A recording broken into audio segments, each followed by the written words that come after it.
One of the most popular residence permits that foreigners apply for in Spain is the student visa. This is because the student visa can be modified to other residence permits once the individual has finished his or her studies. So in this video, we will be talking about which residence permits in Spain one can modify to after he or she has completed his or her studies in Spain. Hello everyone, my name is Nika and I work in the marketing department of immigrationspain.es, and today we will be covering 7 residence permits that allow you to live and work in Spain after you have completed your studies. But before we go into detail about these residence permits, I would just like to remind you to subscribe to our channel if you haven't already. Our channel is very informative.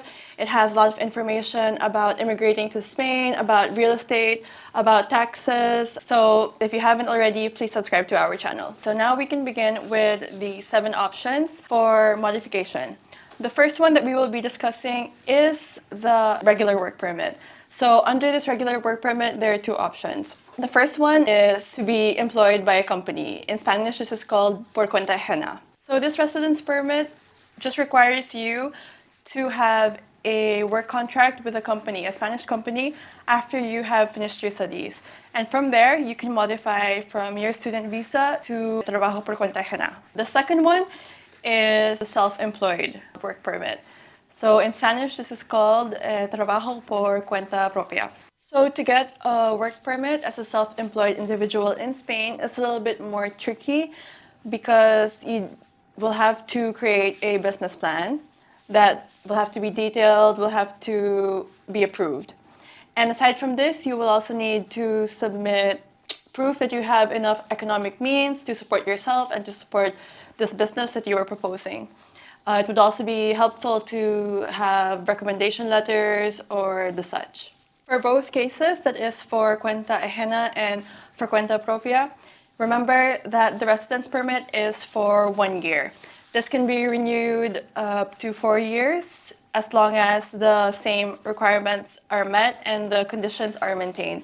That is that you have the work contract still and that your company is running and it's in the process of growing and the like. Now, for the remaining 5 other residence permits that allow you to work and live in Spain after you complete your studies, they fall under the entrepreneur's law. So the entrepreneur's law was created to attract foreign talent to Spain. And the great thing about this law is that all the residence permits under it undergo a fast-track resolution, which means that you will have a resolution in 20 days. Okay, so the first permit that falls under the entrepreneur's law is the highly qualified worker's visa. If you have completed your studies and you have received a job offer for a manager position or a technical position, you can apply for this visa. Your salary will have to be 40,000 euros or more, and they will analyze your previous work experience, your studies, your skills, anything that shows that you really are qualified for this technical or manager position. Then the next visa is the entrepreneur's visa. So once the individual finishes his or her studies, he can apply to modify his visa to the entrepreneur's visa. So how does the entrepreneur's visa differ from the self-employed visa or the trabajo por cuenta propia? So both work permits do require a business plan. However, in the case of the entrepreneur's visa, the business plan must propose an idea that is innovative and scalable. Innovative means that there is no product or service like this that already exists in the Spanish market. And scalable means that 1, it is doable, it is feasible, you will be able to put up this business, it will work, there is a market for it. And 2, that it will help Spanish economy. So it will provide more jobs for people, it will help the economy grow, and that kind of socio-economic development. To be able to renew the entrepreneur's visa, your company should be running well and it should be growing the way you said it would be growing or the way that was projected. On the other hand, the self-employed work permit doesn't really require this. It's not as strict as long as your business still exists and is registered on Social Security. Another option for students to modify after they have finished their studies is the Golden Visa or Investor's Visa. So this visa is one of the quickest and most simple visas to obtain.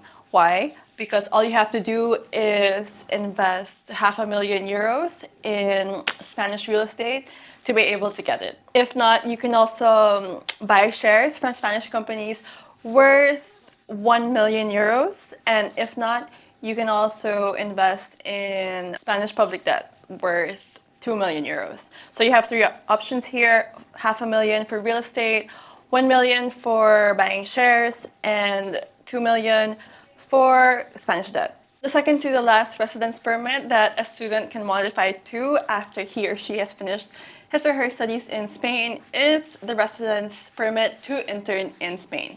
So once the individual has completed his or her studies, he has up to 3 years to apply for this residence permit. The most important thing here is that the student has a work contract or work agreement with a company for an internship. So this internship can be up to a maximum of 2 years.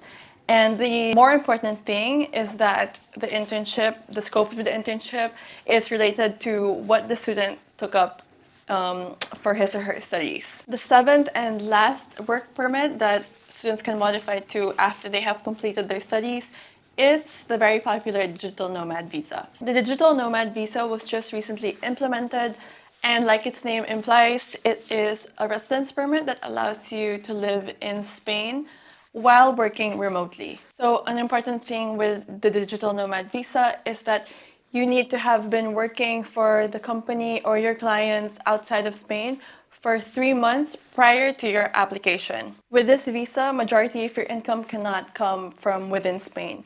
So that being said, only 20% of your income can come from Spanish companies or employers inside of Spain. Aside from this, to apply for the digital nomad visa, you need to have around €30,000 in your bank account. So that is it. Those are the 7 options that allow you to modify from your student visa into a residence permit that can let you work and live in Spain.